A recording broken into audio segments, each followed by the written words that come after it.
কিরে খাস তো এক কাপ রং চা, আবার বড় বড় কথা মারাস। চিনোস না আমার আমি কেডা? হ্যাঁ চিনি, তোমার চিনবো না কি লেগা? তুমি আমার রাজা ভাই, তোমার বউরে মাইসে খাওয়াই, তোমার চিনবো না? আমার বুড়ে মাইনছে খাওয়াই মানে কি কইতে চাস? হ্যাঁ কত তো সত্য। এই বুঝাই কস না কে? ওইটাই তো আমি তোমার বুঝাই কইতেছি। আমার স্বামী আছে না, তোমার বউরে প্রতিদিন চানাচুর আর বিস্কিট খাওয়ায়, বিনিময়ে তোমার বোনের লগে একটু দেখা করে, একটু কথা কইতে পারে।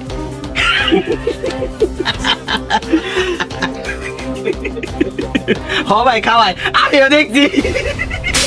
এই দাদা ভাই তোমার মাল লাগে আসল গরু, আসল গরু। আরে ভাই সত্যি কথা কইলি কি দোষ নাকি?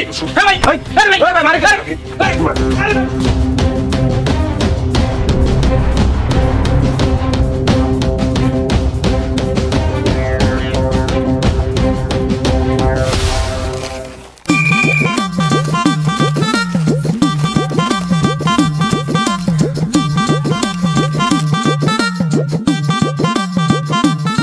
ভাবি কি মজা করে খাইতেছে। ভাবি এবার খাওন ঠিক আছে? তাইলে আমগো বিয়ার ব্যাপারটা সম্ভব না। তোমার লোকজন কালকে রাতে কারে ঢিল দিছিল জানো কিছু? না জানি না তো ভাবি, আর কাল তো আমি বাড়ি ছিলাম না। তাহলে আমার কাছ থেকে যায় না নাও। তোমার শ্বশুর আর সমন্দিরে ঢিল মারছে, এই বিয়ে জীবনও সম্ভব না। কি কো ভাবি?